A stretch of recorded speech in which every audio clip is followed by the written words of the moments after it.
Hello, class. I'm going to record using the Zoom features section 2.1, organizing data for statistics course. So I'm going to get my work pages out from the workbook, starting with page 20, okay? All right, here we go.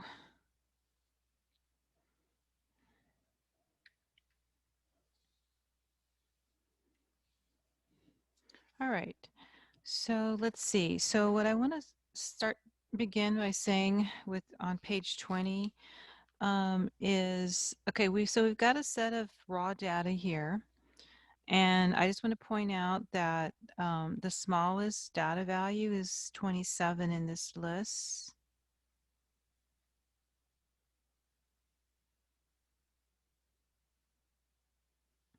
And the largest data value is 92.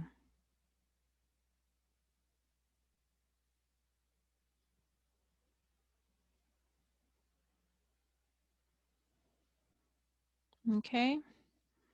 And down here at the bottom, it says a frequency distribution is the organization of raw data in a table form using classes and frequencies. So this is also given a name, this table. See how it has class limits, tallies, and frequencies.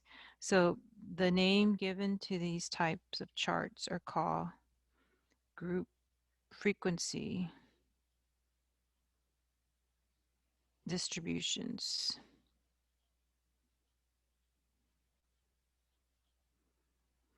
And in your homework, you'll be required to create these. They'll be giving you data in your homework sets, and they'll want you to create a group frequency distributions, and the output should look like this. Okay. Now, when they want you to create them, they'll have to tell you like how many classes they want you to create for the set of data. This one, if I count my classes, this has class 1. This is class 2 with my rows of data or rows of these classes here. So I have 1, 2, 3, 4, 5, 6, 7, 8. So it looks like we were instructed to make eight classes. So there's a total of 8 of them. So just keep that in mind.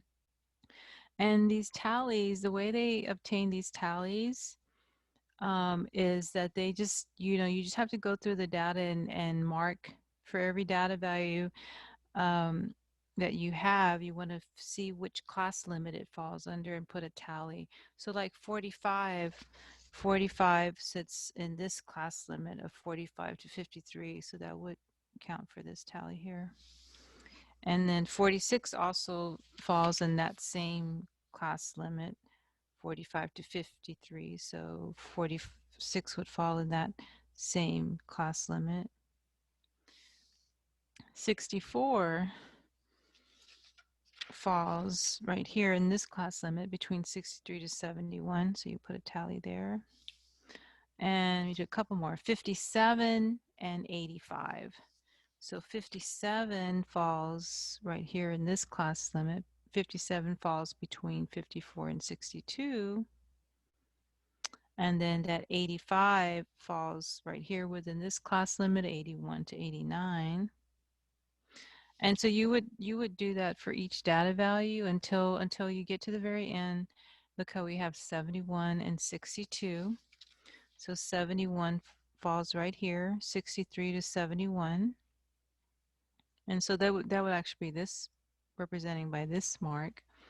And then 62, 54 to 6, that would actually represent this mark, okay? Or actually probably this one. It's 1, 2, 3, 4. And then on the fifth one, you do this. So probably it would actually, 62 would represent this tally mark, okay? So, and you saw how I was going across, but if you wanted to, you could go down vertically and to put a tally where it belongs for each class limit. So you could go vertically or, like I was doing, horizontally. okay, until you get to the last one. So that's how they obtain their tallies, all right?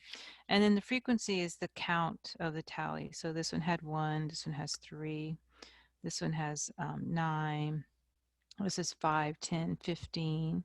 Okay, so that's how the frequency. And then see how there's a total of 50. So there's a total of 50. So you should just kind of like double check when you create those, make sure you don't omit any. If you go back and count 1, 2, 3, 4, 5, 6, 7, 8, 9, 10. So 10, 20, 30, 40, 50. Yeah, so there is on your raw data, there is a total of 50. So just to double check that you didn't make any mistakes there. Okay. All right. And when you create these group frequencies from scratch, they tell you how many classes they want created for the problem. You want to use there's a formula you want to use for the class width. And that formula would be you taking the range and dividing it by the number of classes.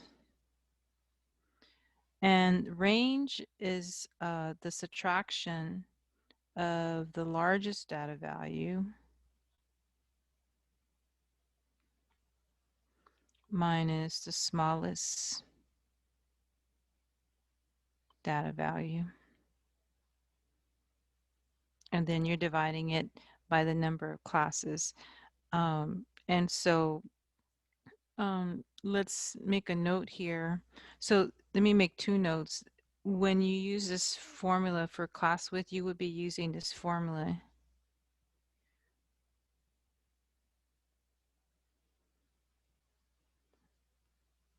when you're trying to create I'm going to talk GFD, which is a group frequency distribution. When you're trying to create a group frequency distribution from scratch. So they give you data given, like they gave us data at the top, data given, and you make a GFD, a group frequency distribution. Okay. And the number of classes, I want you to also make a note that this amount is given in the problem. So like in this problem, if they had wanted you to do this from scratch, they would have had to have told you that they wanted 8 classes. So here for the number of classes, they would have to reveal that, tell you that, and you would use 8 here.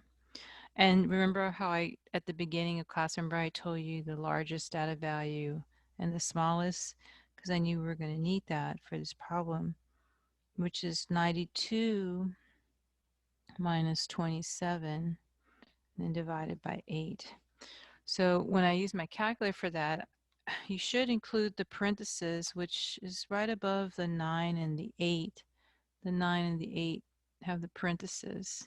So when I do open parentheses, 92 minus 27, so the largest data value minus the smallest, divided by the number of class limits that they want in the problem. They wanted 8. So that gives us a decimal that's equal to 8.125, which is a decimal. So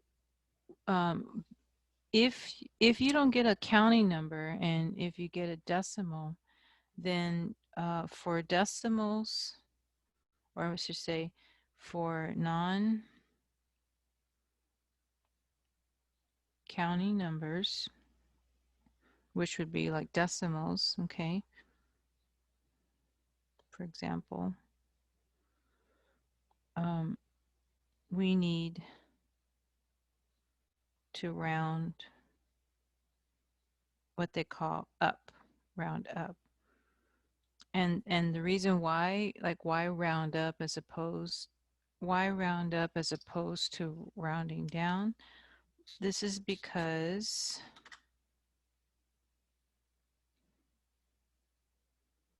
the class limits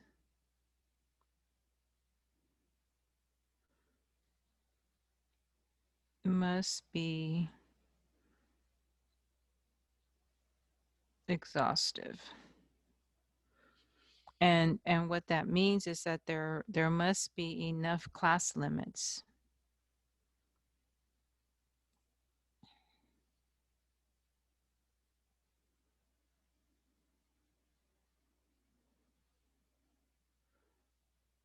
There must be enough class limits to accommodate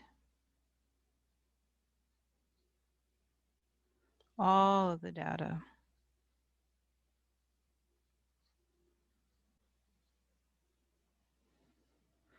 Okay, so the way you accommodate all of the data and make sure you have enough of these class limits so that when you put your data and you try to put it in a class and you write a tally for it, there's enough of them.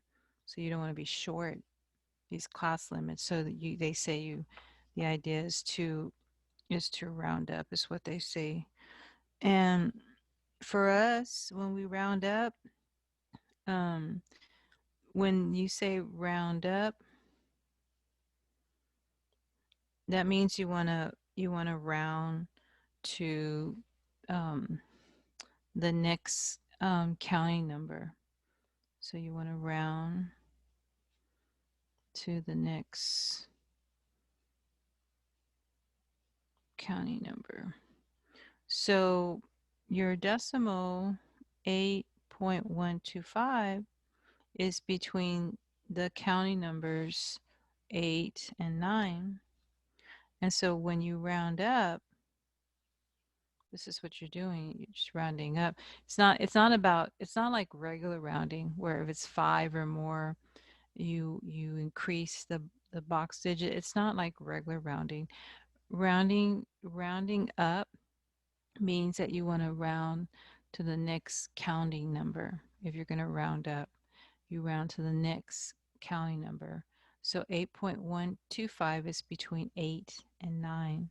So when you round up to 9. Okay, so that means that this class limit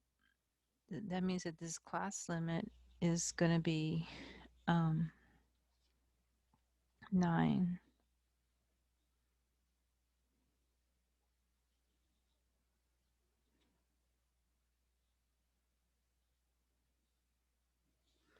Okay. And then there is a way to, now that we have all these created for us, there is a way to prove that it's 9. Okay. And also, so the way to prove that it's 9, if another way to find the class width without using the formula on top is to use this formula. You take your lower class limit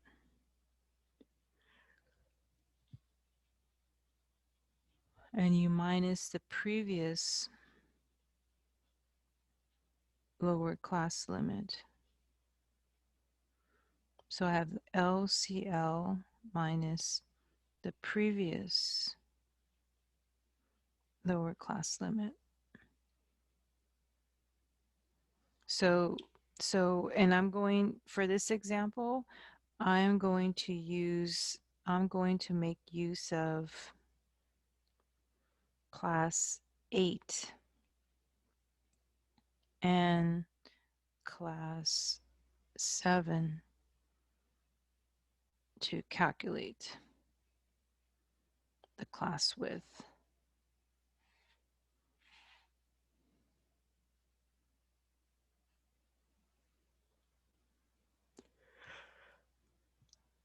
Okay, so if I look at class 8, here's class 8, and then look at class 7, it's right above it. And if I look at the lower class limit, okay, so So all of these right here are called lower class limits, and all of these right here are called upper class limits. So if I take my lower class limit minus the previous lower class limit, and I'm using 8 and 7, 7 and 8, that means I'm going to do 90, the lower class limit, minus the previous lower class limit. So that means I'm going to be doing 90 minus 81. And 90 minus 81 is 9. Okay? And also you can also use find the class and oh, let me just make sure 9, you see, remember we said how it was 9 over here. Okay, so now another formula we can use is for class width. So we can say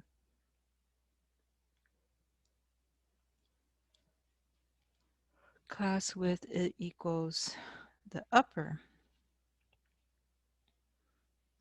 class limit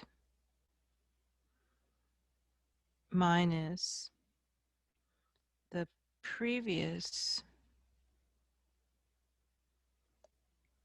I'm going to just erase this.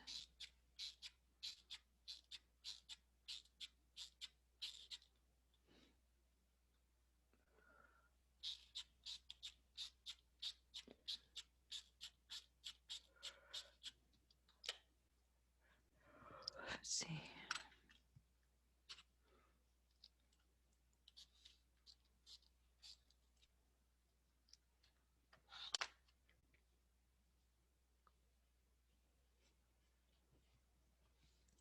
So I can also use upper class limits.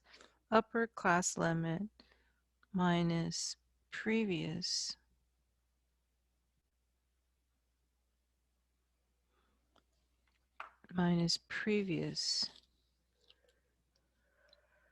upper class limit. Excuse me.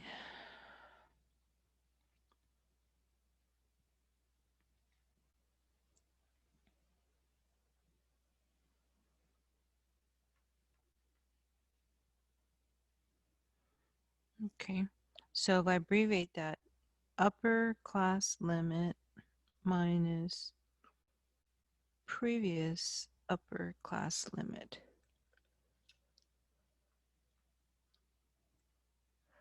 And again, if I still make use of the class 8 and class 7, and I use the upper class limit minus the previous upper class limit, I'm talking about 98 minus 89.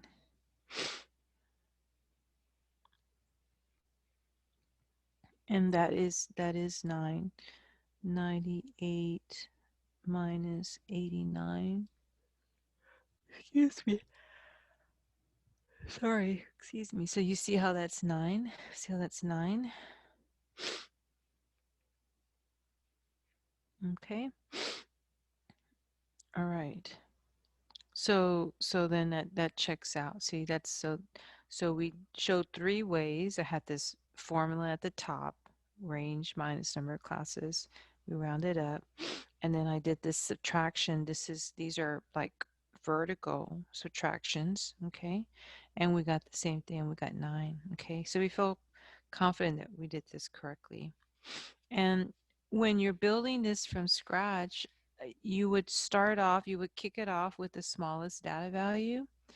And then since your class width is 9, to the starting point of the smallest data value, you would add the class width.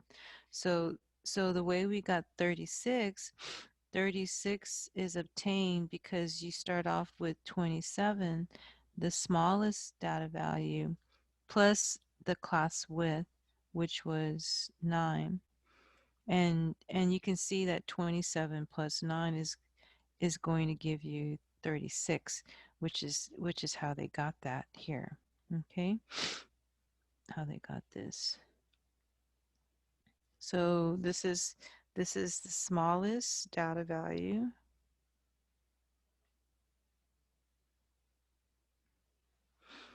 Plus, and 9 is what they call the class width. And 27 plus 9 does equal 36. Okay. And so the way you would get the next number is, again, you would now take this this next or this number, which is a lower class limit, the second lower class limit, and then you would add 9 to that. So you would take the 36 plus the 9, see, and that gives you 45. So the way we obtain this is we take the previous lower class limit, and then we add the class width. So the previous lower class limit then would be 36 plus 9, the class width. So 36 plus 9, see, is 45.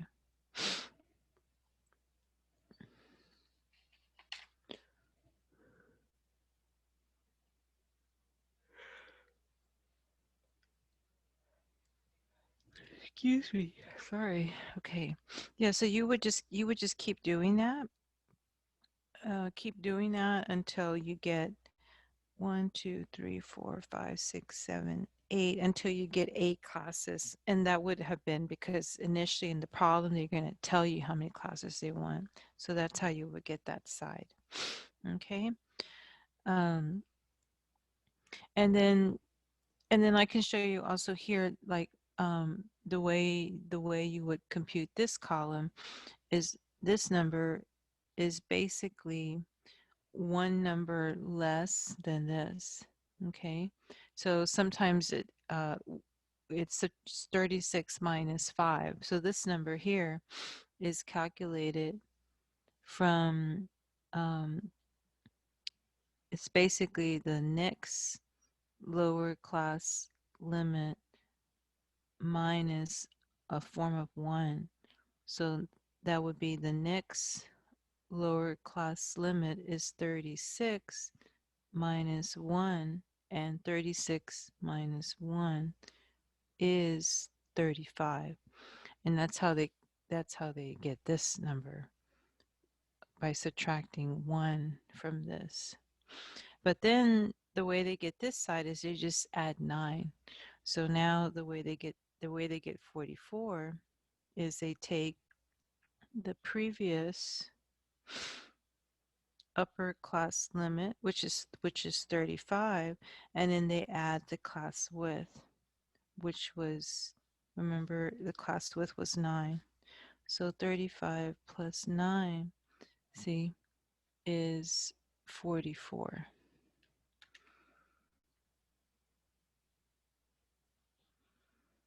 Okay, which is confirms that. Okay, and then 44 plus 9 is 53.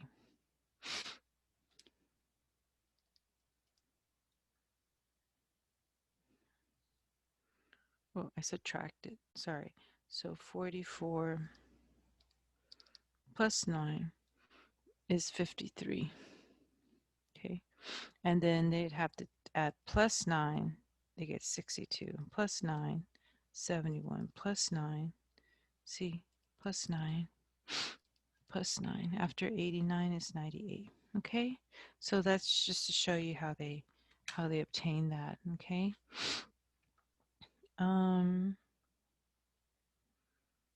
Okay, let's see. And then at the top, I was going to write some information, vocabulary down at the top. Let me say that with vocabulary, let me just put this here. Let me say that the classes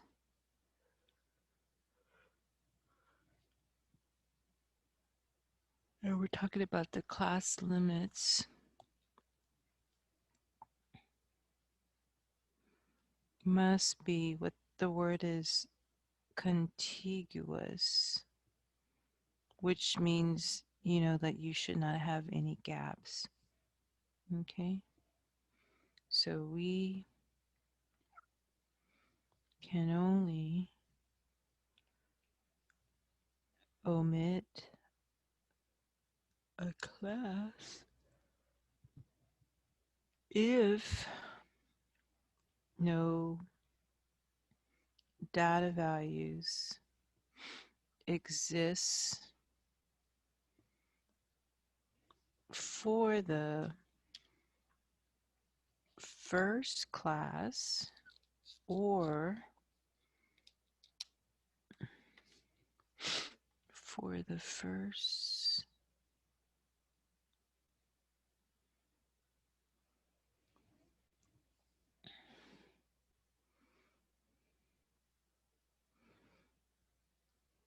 for the first class, excuse me, or for the last class only. Okay, so that's something to be aware of. And so I think I have an example that, let's see. So I have this would be okay. So if I have class limits and I have going from 27 to 35, and then see how it increases by 1. 35 plus 1 is 36. So now I go from 36 to 44. And then again, if I add 1, 44 plus 1 is 45. So I go from 45 to 53. Okay.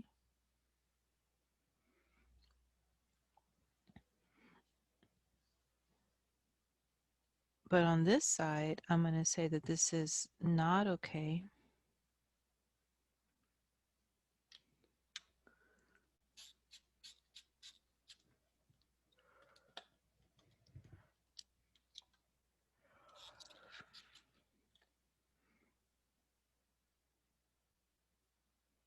This is not okay. So I have class limits. Okay. And I'm going from 27 to 35. And then 36 to 44. Okay, so I just increased by 1. And then I increased by 1, 45 to 53. But then look what happens. Instead of going like 53 plus 1 is 54. Instead of doing that, look how it goes. It jumps from 63 to 71. And that's also right there. That's an issue. That's an issue when that happens. That's an issue. Okay. So you can't have that that gap there. No gaps in between. Okay. Um, and then if I also look at just, you know how we computed the class width, if I try to find like the class width for these problems, like again, you on your quiz, you'll have to demonstrate that your class width and include the computations with me because you need to make sure you're computing those correctly. So here, if I use the class width here, I could do 36 minus 27, which happens to be 9. Okay. Or I could do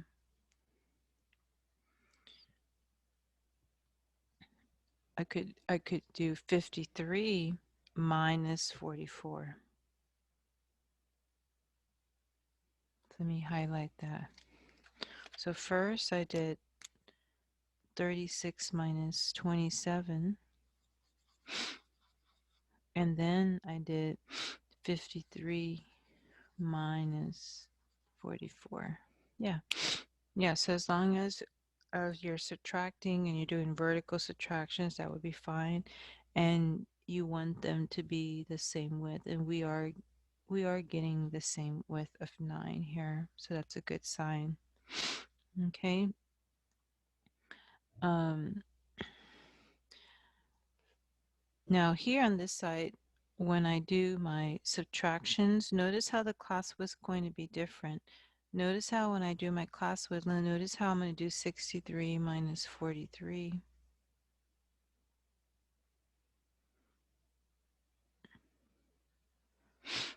And that's actually 45, right? 63 minus 45.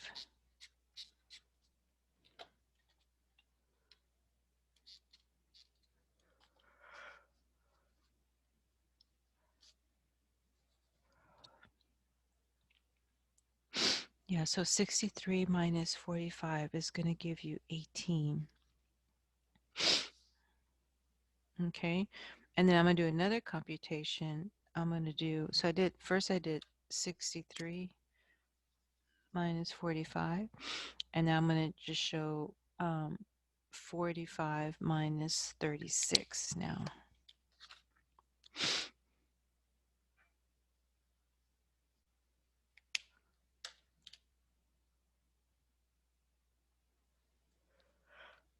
So 45 minus 36. Yeah, you see you only get 9 for that. And you see how they got 18 in the other grouping. So yeah, you cannot have class widths that are different like that. They're supposed to be uniform, okay, the same. So that's an issue there with the class width. And the problem is this here, that this is there's too much distance skipped here between 53 and 63. It's only supposed to increase like by 1 or some form of 1 point 1.0 1.001. It's only supposed to increase by some form of 1. And this, you see, increases by 10, 53 to 63. That's not allowed, okay? All right. So then let's look at the second page.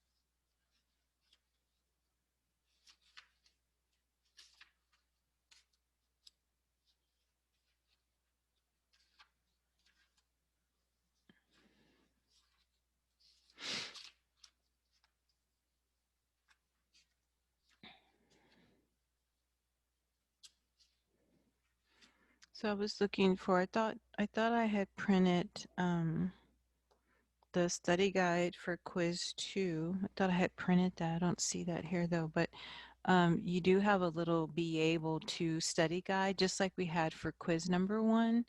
And I think for the most part, uh, what will probably change on that study guide is quiz 2 says that it was set to have 8 problems. So I'm probably going to just omit one of those problems because 2 of them are very similar. There's a stem and leaf plot and then a back-to-back stem and leaf plot. And that comes out, I believe, in chapter 2, section 3, I believe. But there's really not a need to have 2 of of those type on the quiz. And so I think right now it's, if you look at that paper in your Canvas course for quiz 2, be able to do this, be able to do that, it shows like there's a total of 8 problems. So I probably will just knock it down to 7 is what I'm looking at. And then just keeping the time the same. Okay. All right. Okay. So but on the first couple of things that they ask you to study for that study guide, it says something about that they're going to give you like a list of group these group frequency distributions. Okay. These group frequency distributions, and they're going to want you to check those out and see what kind of errors, like they have flaws or errors when they created the little samples of their group frequency distributions, and they're going to want you to see if you can pinpoint what's wrong with it. So one of the things why something might be considered incorrect is like because the class widths are not uniform. So when the student subtracts vertically, the lower class limit from the previous lower class limit, for example, and they're not uniform, they're not the same, then that would be a reason why that to show you why it's not a group frequency distribution. Okay, for example. Um, the another problem on your quiz is that wants you to work with um, these what do they call it? Let's see, these categorical frequency distributions. And so we're going to see that at the bottom of page 21 here on page 21. They have an example of that, which basically you're not working, your data is not numerical. You don't have numbers that you're working with in your data, but they're more like variables or letters for your data. So that's kind of how it's distinguished for categorical frequency distributions. Okay, so just keep that in mind. Okay, and then let's see.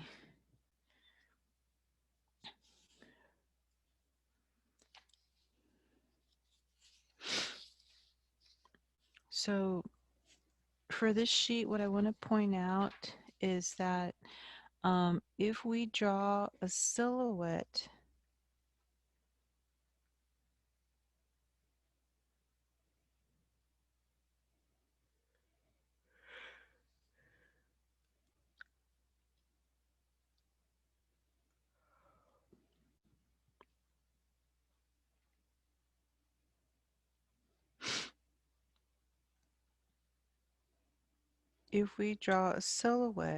about the outer tally marks,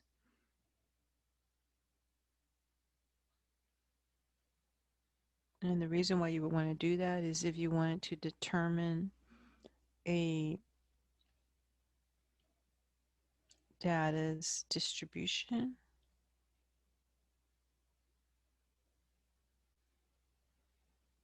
So draw a silhouette about the outer tally marks to determine a data's distribution.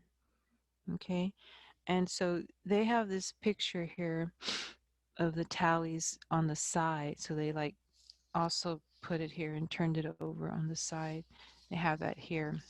So, but if I just start, I can draw it in a couple places. I'll draw it here, silhouette around that.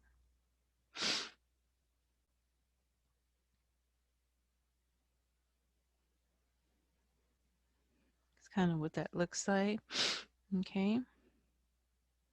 Then I'm also going to draw a silhouette here. So you see how it's the data just on its side.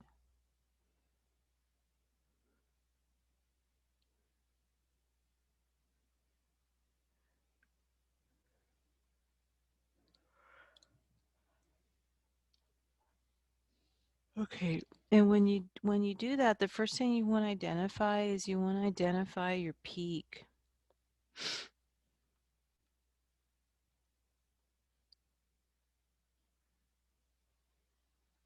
And the peak, this is really the peak right here. This is at 15 here. So you want to identify the peak, which is basically the tallest column.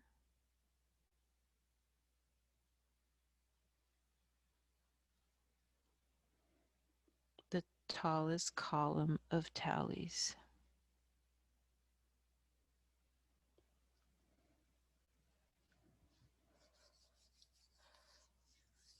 And if I notice the count, like this peak has a total of 15. See here? This peak here, this is your peak. It's got 15. Okay, and then this one is the 10. This one is the 3. This one is the 7 right here, and then the 2. Whereas on the other side of the peak, looks like we have 9, 3, and you can barely see that 1, but it is there. Okay. All right. So notice here how we're able to say that the data tapers off here more towards the right than it tapering off more on the left, right? It tapers off more on the right hand side. So you see there's this 1, 2, 3, 4. Okay. And so I'm going to say that data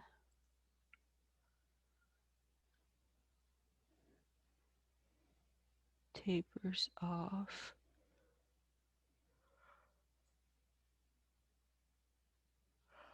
more to the right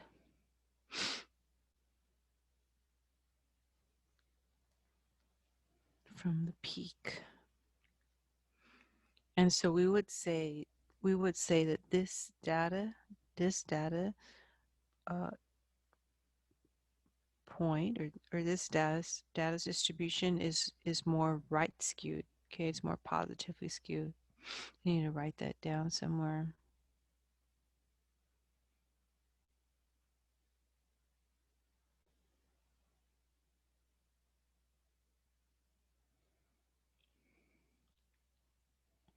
So this data is, excuse me, more right skewed, which is synonymous with positively skewed.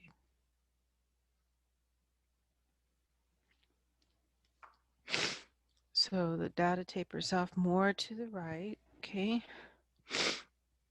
from the peak. This data is more right skewed, positively skewed, okay? And when you describe your data's distribution, that's another thing you're going to have on your quiz and on your homework. They'll usually ask, is it just right skewed, or left skewed, or is it symmetric, like a perfect bell shape, right? So they do kind of have that set up. So it's like multiple choice, and you would have a graph, and then you would look at it the way we're looking at, and then you would choose if it's right skewed, left skewed, or if it's symmetric. Okay. So the other scenario is negatively skewed.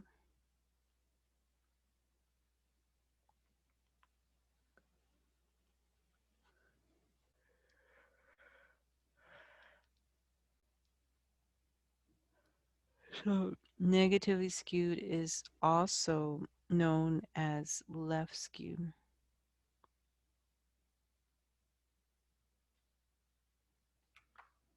Okay. And then the other scenario we said would be if it's symmetric.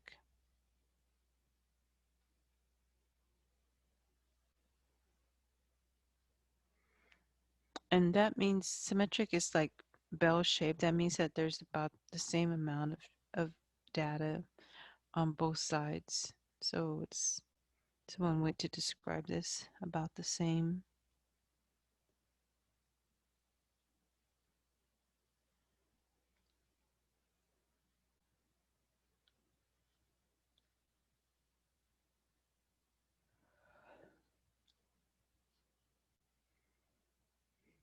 Okay. Right. Okay. So there's that idea on data's distribution. Okay. And your ebook should have a page or two where they talk about data distribution as well. Okay. So read through that.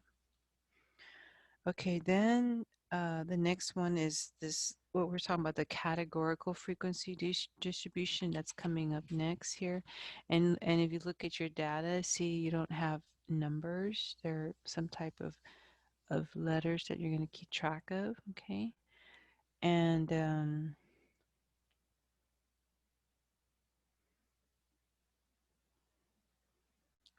there's a lot of, first thing you notice, there's a lot of data values, and it says that there's 25, see?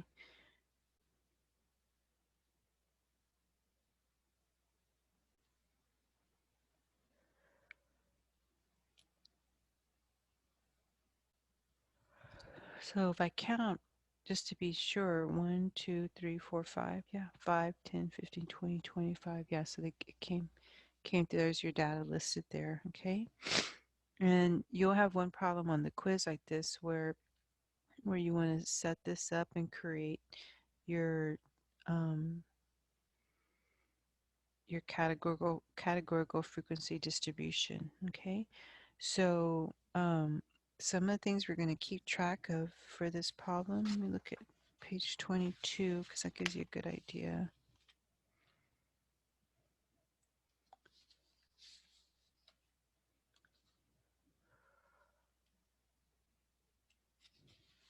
Excuse me, sorry.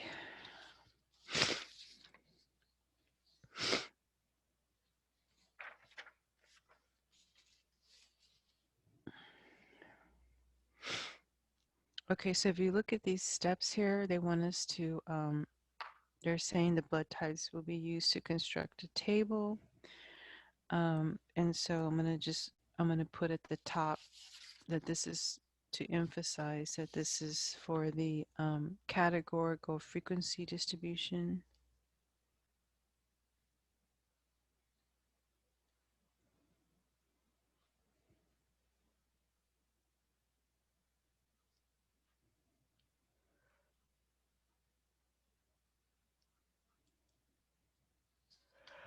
Okay. So make a table with classes in a column A, tally the data, and place the results in column B. Construct the tallies and place the results in column C. And then find the percentage of all values in each class. Okay. So with the letters that we see in the on the previous page, see, we have A's,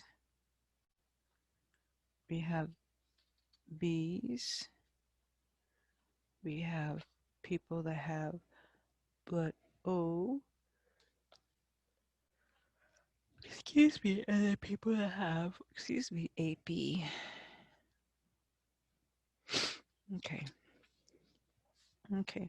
Now with the tallies, what we're going to do is we're going to, remember we can record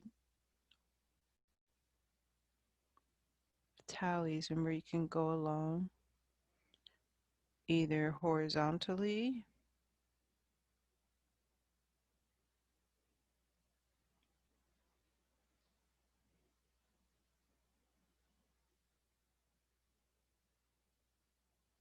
or vertically. So you record the ties either horizontally or vertically, which is up and down.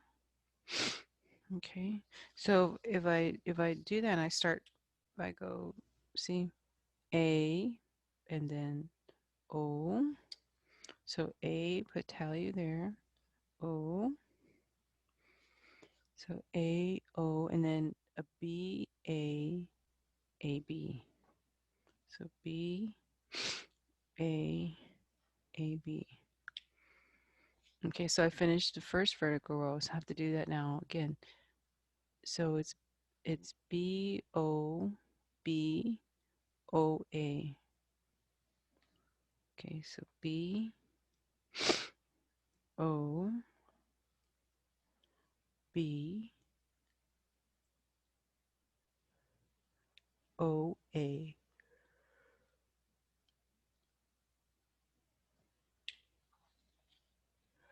Okay, got those from here.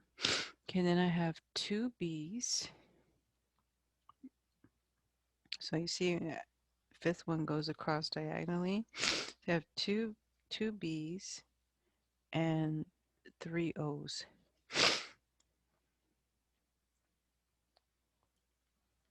So it's 1, 2, 1, 2, 3, 4, 5. Okay, and then mark.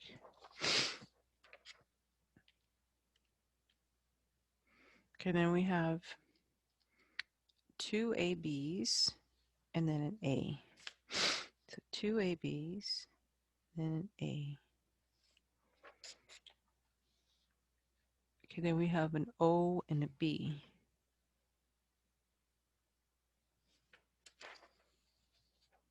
We have another, see, O and a B.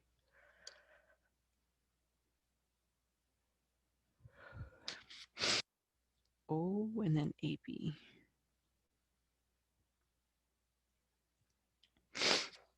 And then A. Okay. So now when I take a look at that and I count and I do my frequencies, so I have this is a total of 5 right here. And B has a total of 7. See that? And O, looks like O has 9. And AB looks like it has just AB looks like it has only 4. Let me double check that one. I think that was supposed to be 5. AB, let me go back. 1, 2, 3, 4. 4. Okay, so that's correct. Excuse me. That's 4. Okay. All right. So if I count that total of 5 plus 7 plus 9 plus 4 gives me a total of 25.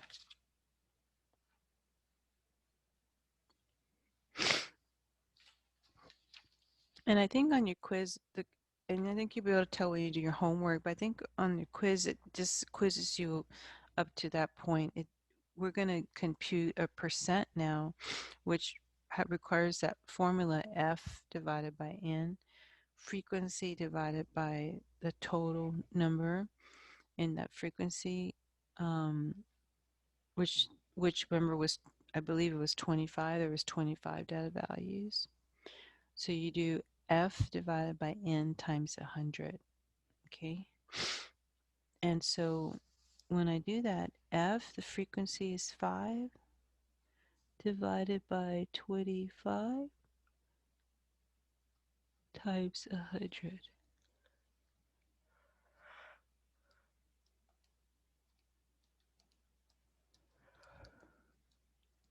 And it looks like that gives me 20%. Okay. And then next I would have 7. So 7F divided by N. And this is like our N, right? That's our total. So 7 divided by 25 times 100.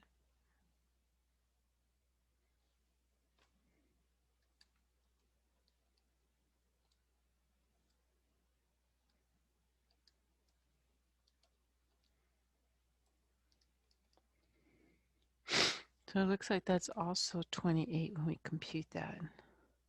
Is that right? 7 divided by 25 times 100. Looks like 28.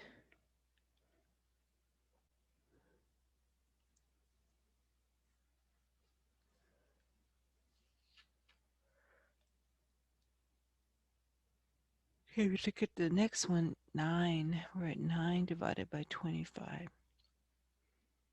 times 100. It's 36%.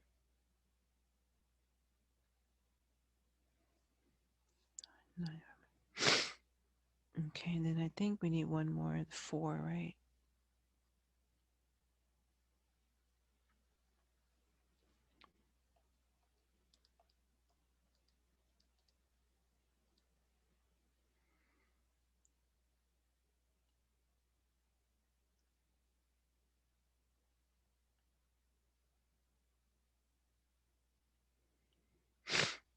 Now, if I go back and I add up all the percentages, 20 plus 28 plus 36 plus this last one looks like that's 16.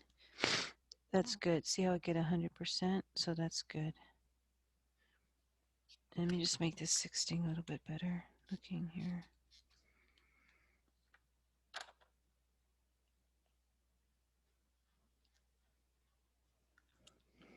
Yeah, it's important that you add those up to make sure their value is. Okay, let's see.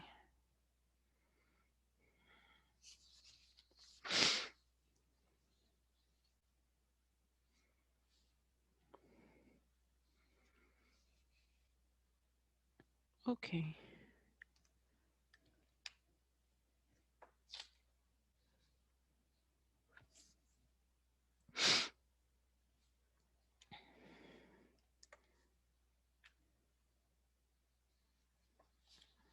Let's see. So we're going to look now at the bottom of 22, and I'm going to go to, I'll be right back. I'm going to get a sip of water. Let me just put this, see if I can do this.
Okay, class, I'm back. And let me just make sure that think it's still recording. Okay, I just want to make sure that it's recording. I just want to go drink some water. Okay, okay, so let's continue where we left off. So at the bottom, it says group frequency distribution, some detail. Group frequency distributions are used when the range of the data is large. So you remember we had a large data set. Remember when we had this example down here? Remember we had this large data set up here? Okay, and then the smallest and largest possible data values in a class are the lower and the upper class limits. Okay. Class boundaries separate the classes. Okay, all right. So since they talked about class boundaries, remember what we said, what we've learned already about class boundaries from like quiz one. On quiz one, that last problem, you'll have a number and you'll have to create a boundary, right? Like a boundary for it, and you want to subtract and add a form of five to that, point 0.5, 0.05, 0.005. Okay, well, here you're going to do something similar, except you've got two numbers to work on. Okay, so see how they have all these calculations, or actually the work is actually here. They don't show the actual calculation, so but the work is here. So we need to learn how to find the class boundaries. So let me remind you that class boundaries, that they n of 5, oops, and they are one decimal place value beyond how data is presented. So when you subtract and then you add, you're working with either point 0.5, or you're subtracting and adding 0.05, or you're subtracting and adding 0.005. Okay. Okay, so I'm going to show you that computation for this first class limit of 58 to 64. Okay, so we have class limit 58 to 64. So we would do 58, and this is a counting number. So you want one decimal place value beyond that. So you want tenths, tenths. So we're going to subtract 0.5 to the 58, but then to the 64, you're going to add that 0.5. Okay, and on your calculators, when you do 58 minus 0.5, you get 57.5 all the way to, and then when you add 64 plus 0.5, you get 64.5.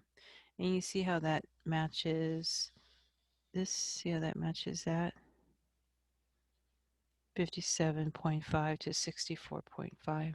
Okay, so that's what they're doing for all of these. They're subtracting and then they're adding a 0.5, subtracting and adding a 0.5 to the lower class limits and to the upper class limits, and that's how they're getting these values. Okay, so they're subtracting and adding to these values to get that. Okay. Okay, all right.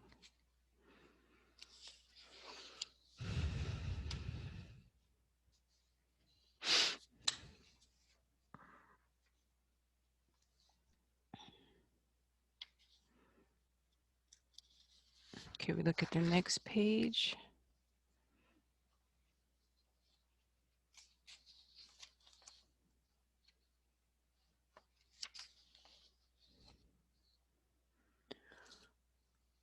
Let's see.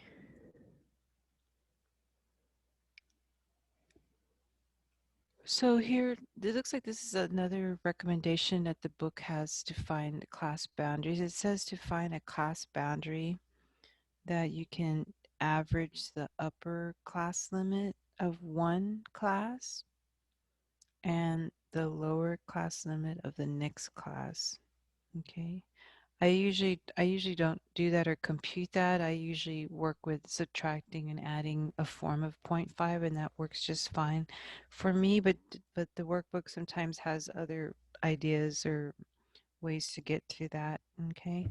I really don't make use of that example there, or that information there.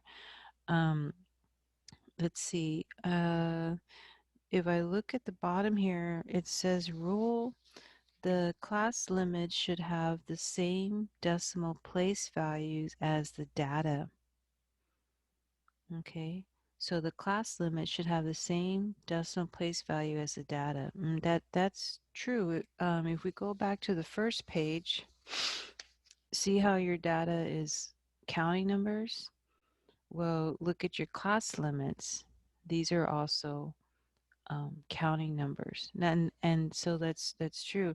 Now, in this problem here, we don't have the data because that's a different class group. That's also a group frequency distribution, but it's different from this. It's not the exact same one, but we were never given the data. So this is an example of another group frequency distribution. Okay. And so even though we don't have the data, we know that the data was counting numbers based on this comment. So I will say here that I'll write it up here. Since class limits are counting numbers, and that's true, these are class limits. You can see these are all counting numbers. Then that means that our data, even though we don't actually see it, it wasn't actually listed, our data is also given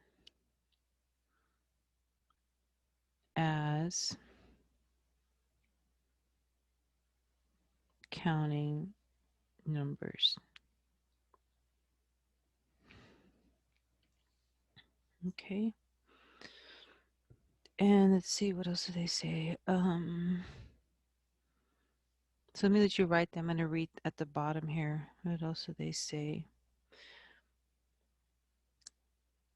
But the class boundary should have one additional place value and n and a 5. So yes, I had mentioned that before. We had talked about that before here. Okay, we talked about that there. The class width for a class in a frequency distribution is found by subtracting the lower class limit of one class from the lower class limit of the next class.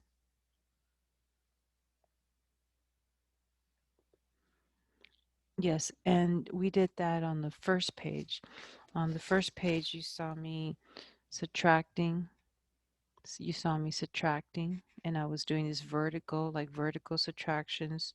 So here I was doing 90 minus 81. And then I did 98 minus 89. You saw me doing that, okay? So that's what they're talking about. So I will practice that here.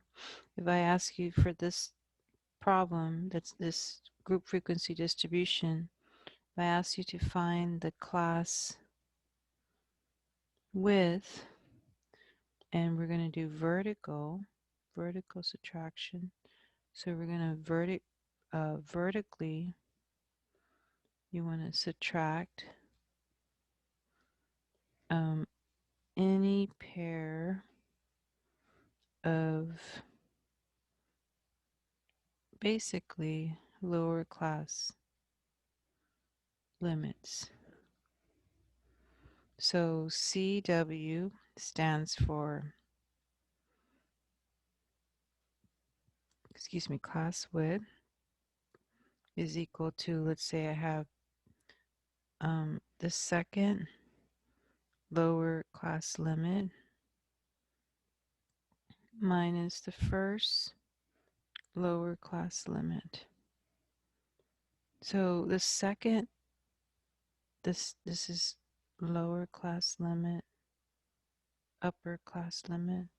So the second lower class limit is 65 minus the first lower class limit is 58. And 65 minus 58 would give you a 7. Okay? And if we constructed these correctly, the class width they should be uniform, which means they should be the same. Okay, they should be if we constructed this correctly. And so that's why I'm going to do a few more. So I'm going to just do CW for class width. So now I'm going to take this, I'm going to look at the 6th class, and I'm going to now do the upper class limit minus the 5th class upper class limit. Okay, so if I look at the 6th class, so class 1, class 2, class 3, class 4, class 5, class 6, and the upper class limit, so that would be 99 minus the 5th class, so class 1, class 2, class 3, class 4, class 5, and then the upper class limit, which is 92. And 99 minus 92, see, is 7. Yeah, so you can do any pair of vertical subtractions, either on the lower side or on the upper side, and you should have uniform class widths. They should all be the same. So we should always calculate a 7, okay? If we're doing this, if you created it correctly and if you're calculating it correctly, okay? And let me just remind you that that other formula, the one where you have to create it from scratch, they have to tell you how many classes. Well, here we couldn't do this particular problem. We couldn't find the class width using that formula for this particular problem because we're missing the data. So let me remind you what the formula was. Let me write that at the bottom. The formula was, if you're doing this from scratch, another formula for the class width, remember, was the range divided by the number of classes. And the range is the high data value minus the low data value. And then you're going to divide it. In this case, the number of classes, if I go back and count that, let me go back and count that.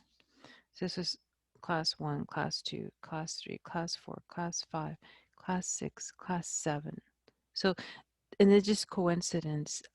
There's seven classes. So that's not related to this. That doesn't mean that if you have 7 class limits that you're going to have a class with a 7. It's just coincidence. But the amount of class limits is 7. Okay. So that's why number of classes, this is 7. And remember, this number has to be told to you. So remember, this number is told to us.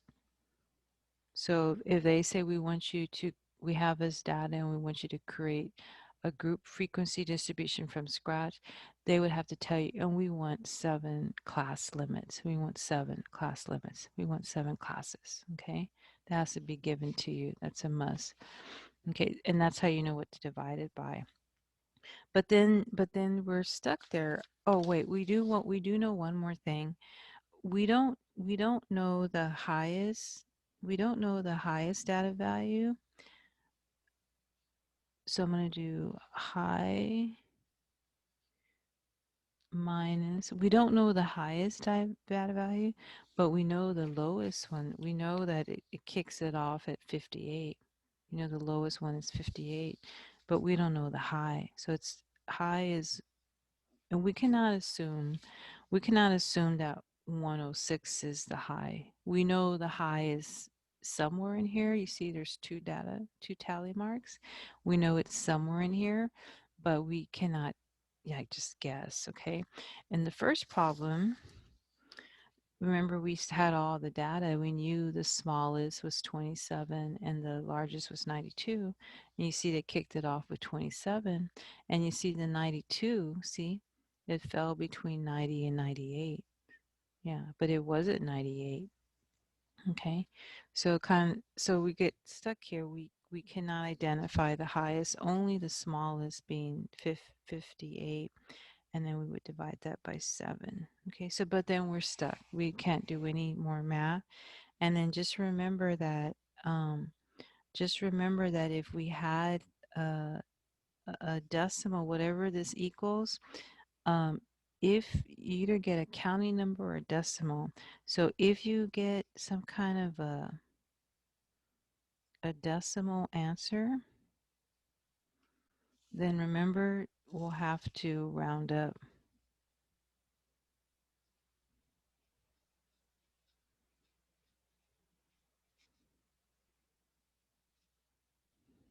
Okay. If it's a counting number, then you're done, you stop. It's a counting number. But if it's a decimal, well, what do I use? You round up, round up. Okay. All right. Okay. And then other things that we have here in the reading here, it says the class width can be calculated by subtracting. Yes, we said that. Successive lower class limits or class boundaries or boundaries. Okay, because we talked about boundaries. Successive upper class limits or boundaries, upper and lower class boundaries. And then they talk about midpoints. Okay, so before we go to the midpoints, I can show you that too. So for this particular problem that we got a class width of 7 using the class limits. Well, I can also show that the class width it's actually also equal to the lower class boundary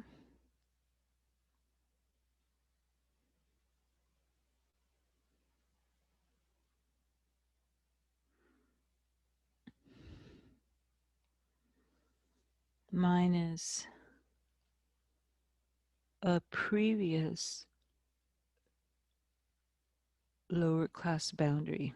Okay, so let's use class limit 3 to demonstrate that. Okay, so if I go to uh, class limit 3,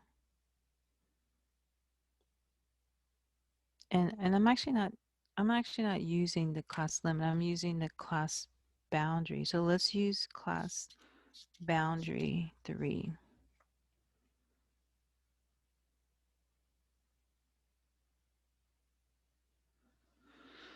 Class boundary 3. Okay, so if I look at this, so here's 1, 2, 3. Okay, and I want to do the lower class boundary, so 71.5 minus the previous lower class boundary, which is 64.5. Okay, so then let's subtract that and see. And I wrote that down right here. 71.5 minus 64.5. And we should get 7. 71.5 minus 64.5. Yeah, we should get 7. Okay. And again you can take any pair of lower class boundaries on the yeah, the lower class boundaries, any pair of them or any pair of those upper class boundaries. Okay, so you just have to be careful, but that would work also. Okay. Okay, then they talk about midpoints. Okay. Oh, and the other thing I was going to mention, I was going to go back and write that in. We've been talking about class boundaries and class midpoints. And the reason why they were calculating that, that's going to lead up to the majority ideas, the majority idea lessons for 2.2. Um, for example, class boundaries are needed to create a histogram. So when you have a histogram and you look at your x-axis, it will consist on the x-axis of of class boundaries, and that's why we have to calculate these. So I'll make a note back on page 22, back on 22, that um,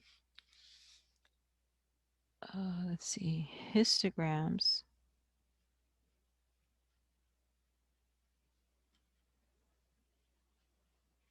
histograms make use, make use of class boundaries. So histograms make use of class boundaries along the x-axis. Histograms make use of class boundaries along the x-axis. So we're going to emphasize that when we, for example, when we work on 2.2, okay? And then now we're getting into midpoints. So right now it says on page 23 that the class midpoint XM can be calculated. It says by averaging it's, and so averaging means you add it up, divide by 2, upper and lower class limits or boundaries. Class midpoint X sub M, lower class limit plus upper class limit divided by 2. Okay, so we're gonna do that. We're going to use this lower, and I'm gonna put parentheses here. You really need the parentheses on this. Lower limit, and they mean lower class limit plus upper class limit. Okay, so I'm going to use class limit 4. So I'm going to use class limit 4. Okay, so if I go to my chart and look at class limit 4, look, 1, 2, 3, 4, this right here. This is class limit 4. Okay, so I'm going to take the lower class limit, which is 79, plus the upper class limit, which is 85, and then divide that by 2.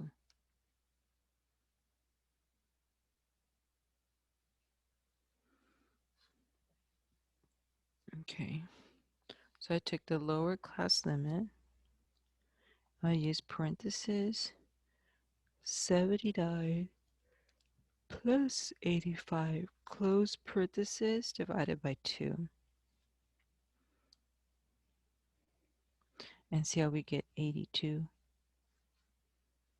for that. That's considered a midpoint, So lower class plus upper class divided by 2.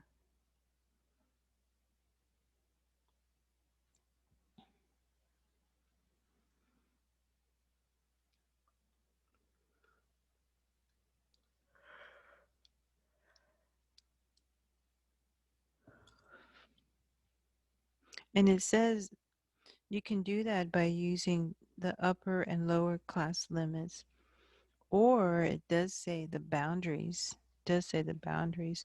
So if you wanted to use the boundaries, not just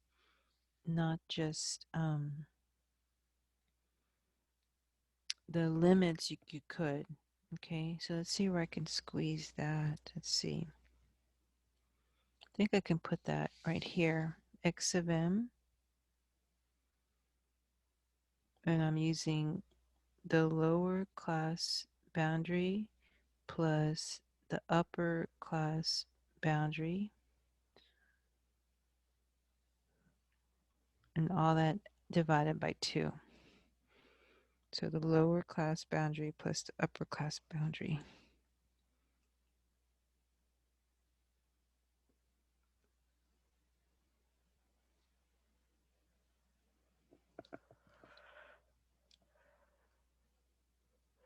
And I'm going to make use of still because I want to check the other one. I'm going to still make use of uh of the like the class limit 4. So I'm going to make use of that class limit 4. So the class boundary. So I'm going to use for this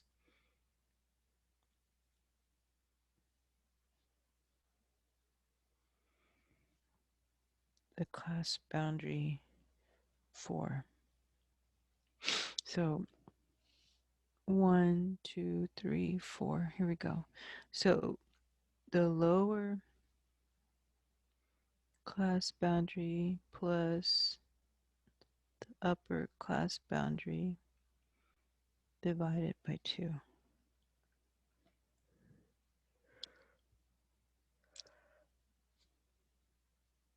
Okay, so let's see what we get. Let's see me clear this. Okay, so I'm going to do parentheses 78.5 plus 70 plus 85.5. So 78.5 plus 85.5, close the parentheses, divided by 2. Looks like I'm getting 82, which is what we thought, right? When we did it the long way, okay? But it does check out. Okay. All right.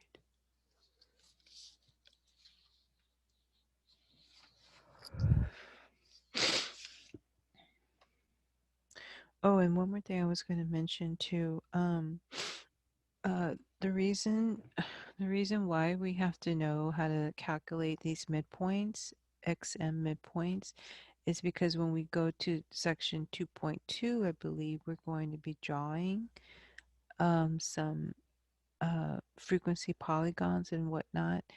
And so frequency polygons make use of, for the x-axis, they make use of the midpoints. And that's why we need to know the midpoints so that we can calculate, make a graph, a frequency graph, okay?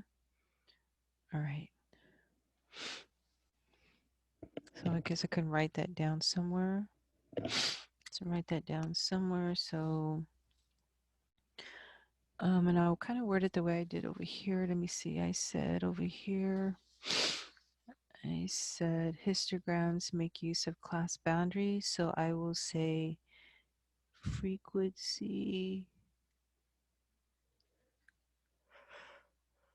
polygons.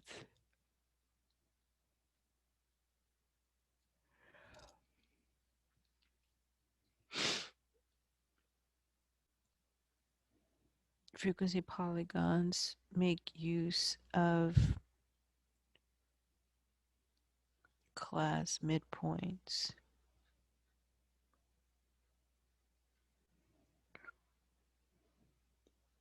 So frequency polygons make use of class midpoints along the x-axis.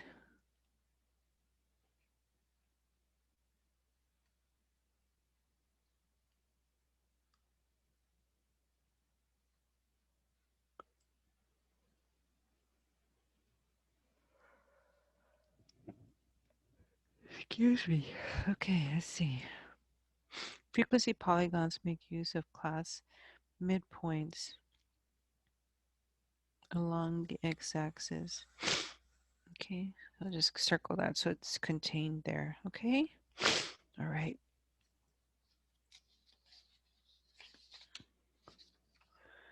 Okay, let's go on to page 24.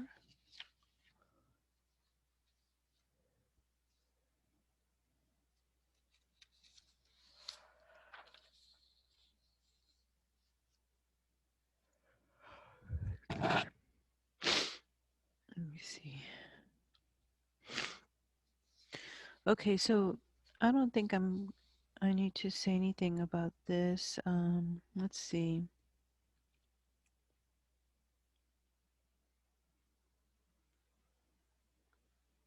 Well, actually, what I could say about this upon inspection of drawing the silhouette about that, this looks like this looks like it's an example of something that's pretty close to symmetric bell shape as opposed to right tail or left tail or right skewed or left skewed.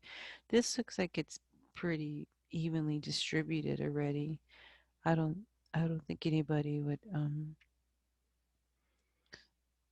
like like expect it to be exactly the same on the right side, and the left side doesn't always happen where it's exactly the same. But you can see here, this is your peak, which is 14. And then you can see here, this one has 10 and 12. And this looks like it has 5 and 6. And then 1 and 2.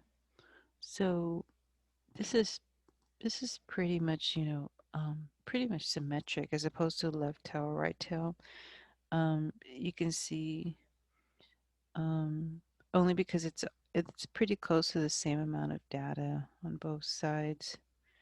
So where this has 12, this has 10, and where this has 5, this has 6, and where this has 2, this has what? Okay. So this is pretty symmetric, okay? So the data distribution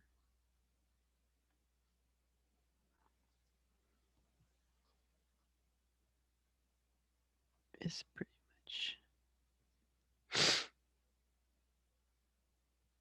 bell shape.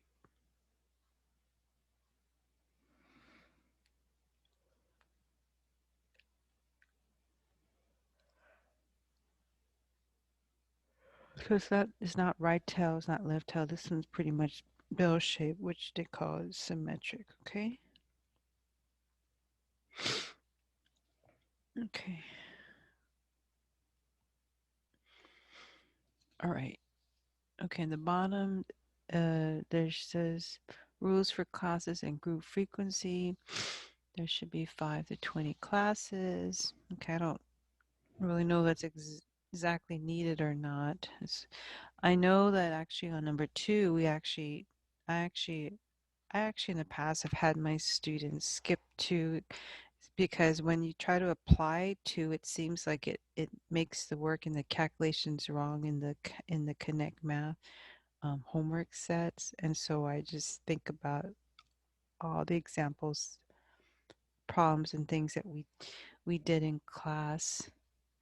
Um, and so I wouldn't, I usually tell my students just to skip 2 because usually when they apply it, it does cause errors in their Connect Math problems in their homework.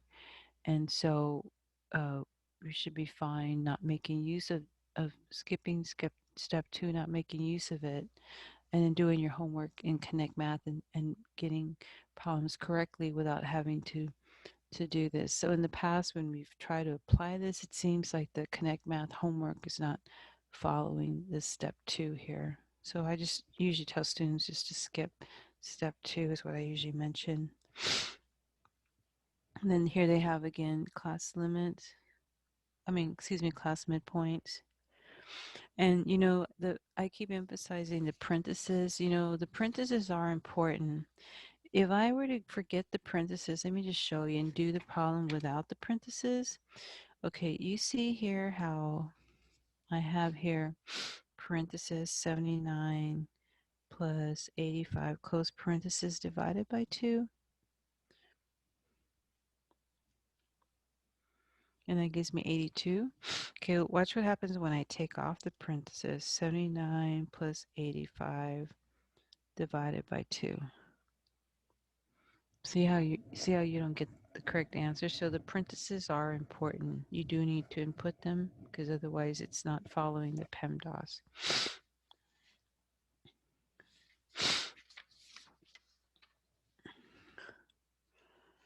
Okay, and now we say that the classes must be mutually exclusive.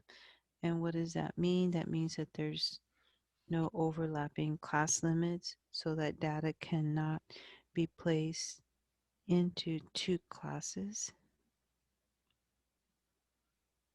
Okay. Um, so let me show you. They have two examples here, and the first one, it says age, but know that these are, yes, these are ages, and these are reflective of the class limits here. Okay. And even though we don't have a tally, that would have kind of been next on our charts. Okay, and this example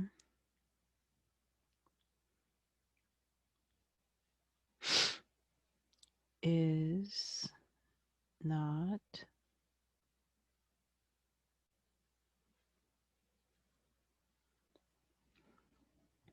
this example is not allowed. And let me tell you what happens with this. And if you see 10 to 20 and then 20 to 30 and then 30 to 40, 40 to 50. Okay, so imagine, and this is talking about age. So imagine a subject who is actually 20 years old. Then you would have to, according to this method, we would have to go in and look for that problem and put,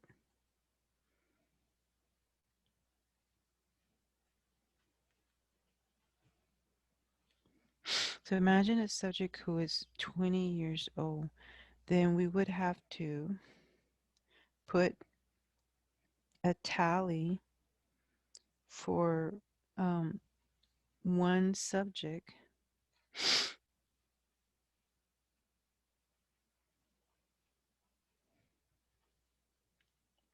who is currently located in two classes.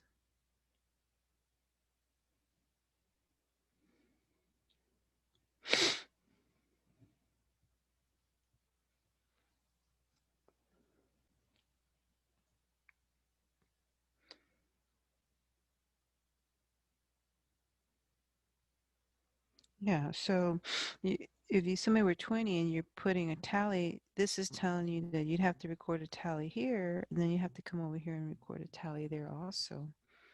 And that's not good practice. To put a tally for one subject in two classes, this is not a good practice.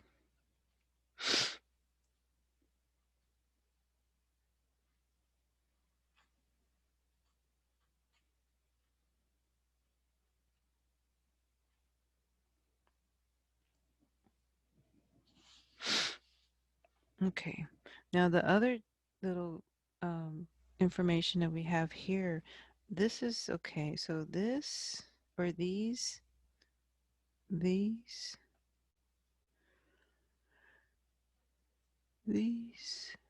class limits are mutually exclusive.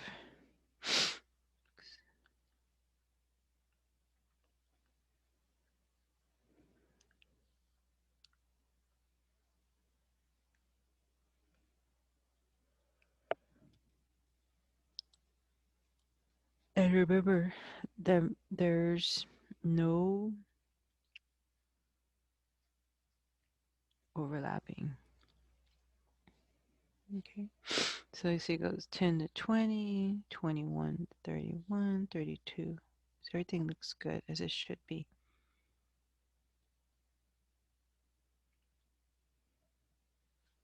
Okay.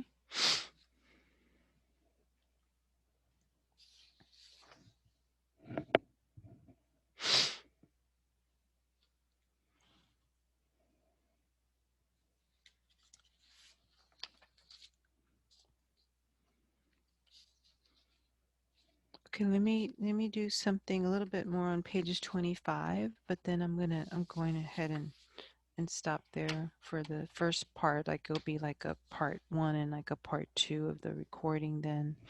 But let me just go through this part here. Let's see this page here. It says that the classes must be continuous even if there are no values in a class. The class must be included in the frequency distribution. The only exception occurs when the class a zero frequency is in the first or last class.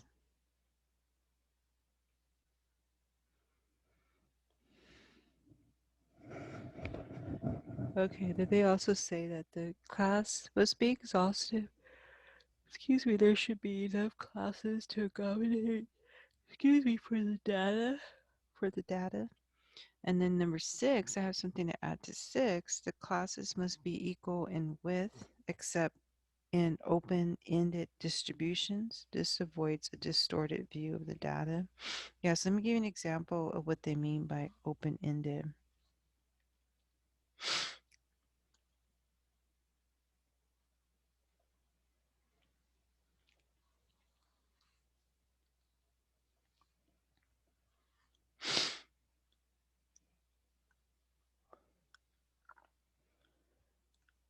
Okay, so let's say you had somebody in this age group, like 32 to 42, then the next staircase is 43 to 53, and then you have 54, whoops, and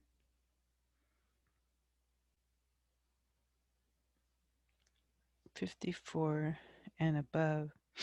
Okay, and that's what they mean by open-ended. That's what they mean by open-ended.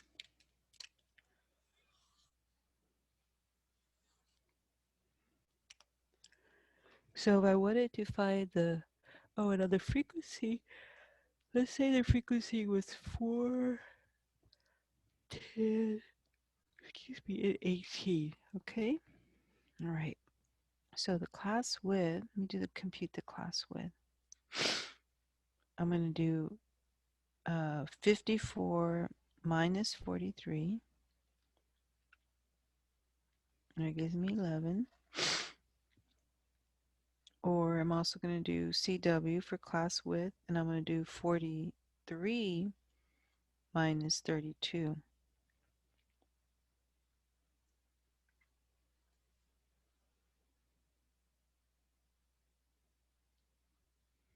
So 43 minus 32 is also 11.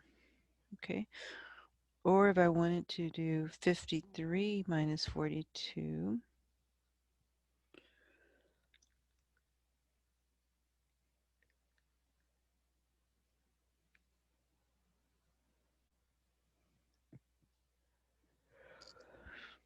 so 53 minus 42, that also gives us 11. So you see how we get 11? Okay. It's just that when we're computing, we just can't use this part. You know, we can't use this because it says 54 and above. So we don't have anything here to plug in and use. So that'd be fine, but we can do other computations to find that class width. That's an example of open-ended. And then here's another example of open-ended. Let's say you had the amount of minutes and frequency. And let's say it kicks off with below 110. Let's say you had 16 people there. And then below 110, okay, then we'd have, let's say, 100 to 114.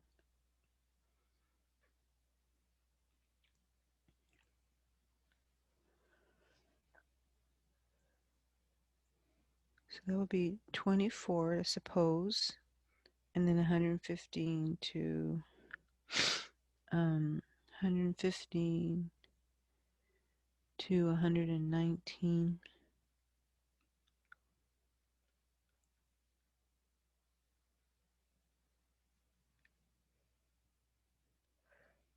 And let's say it was 38. Excuse me. Okay, so we have below 110, 100 to 114, 115 to 100. So let's just pretend we had that. But this is another example of open-ended. So this part. So an example of what, like they said, let's say it had 16 frequency. What would be examples of something below 110 minutes? So you would have like anything that's below 110 minutes. Okay, so like you could have 109 minutes there. Okay, could have 108 minutes there. Could have 107 minutes there. Okay, but it's something, um, you know, you cannot have, it says below, right? It says below 110. So these are all below 110. Those can go here in this example for that frequency. So just be careful with that, okay? Okay, and then over here on this page, let's see, to determine classes, let's see, find the highest and lowest attributes, calculate the range, number, and I know a lot of these are in these steps and formulas are in your workbooks also. You can look at those as a reference. I have a note here for this one where it says select the number of classes desired. I'm going to say that this will be told to you. Yeah, so usually if you're they will tell you, excuse me, how many classes to divide that by. So remember we said that at the very beginning. Number of classes at the very beginning. Okay, so that's what that's related to. They have to tell you that. Okay. And then I just want to make sure that you all understand about rounding up.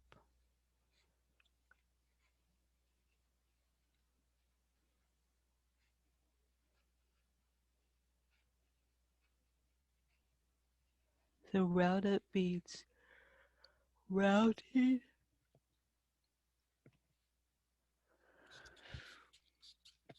So round up means that you want to round. Round up means to round.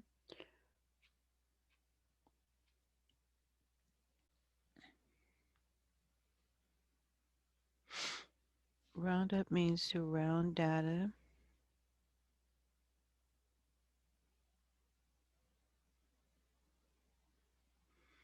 Round up means that they want you to round data.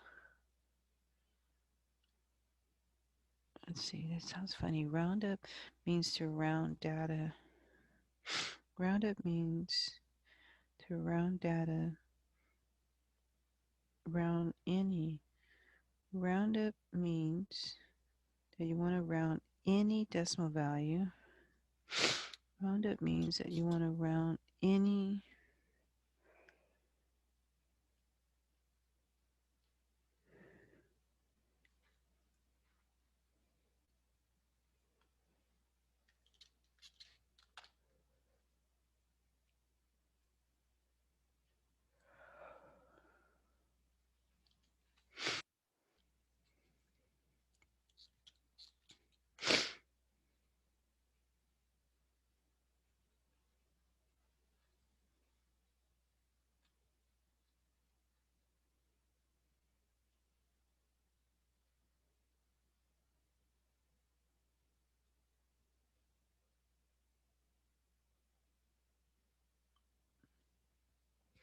So round up means to round any decimal value, okay, to the next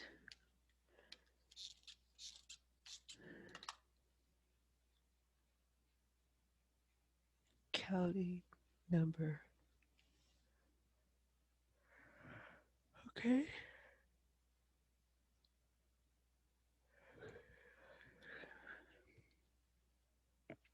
Okay, that's right.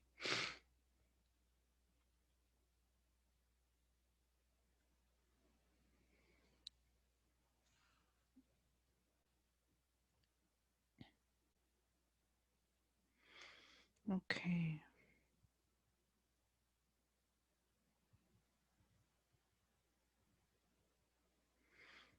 Okay, I think we're good now. I was thinking round up means to round any decimal value to the next county number. So I think we're okay with that.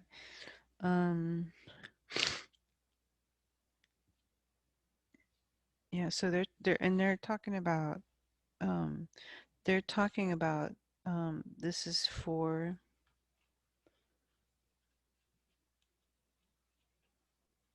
the cloth width formula.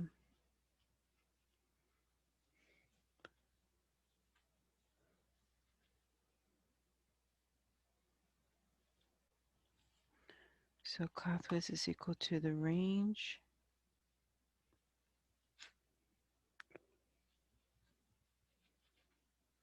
minus the number of classes.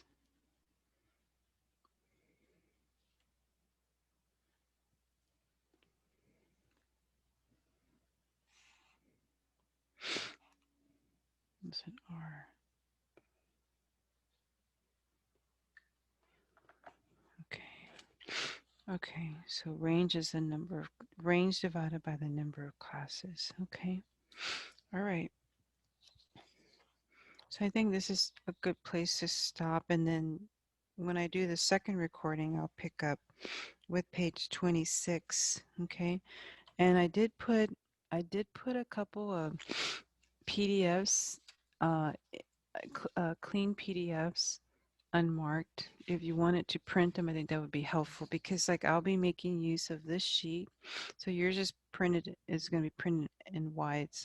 It's not this color that I use as perforated color here, but I did put a one problem about ungroup frequency distribution. So there's one problem for that, ungroup frequency distributions. So I have a printout of that you could take out and make use of.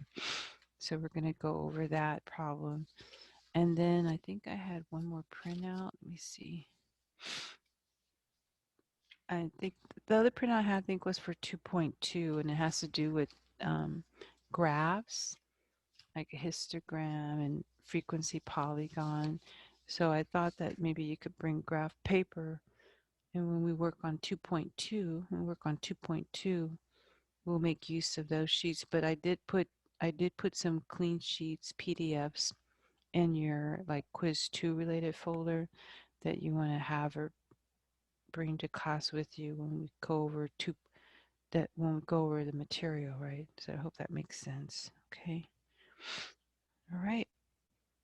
Okay. So then I'll make these available as soon as I can. So when the system has them up, then thank you.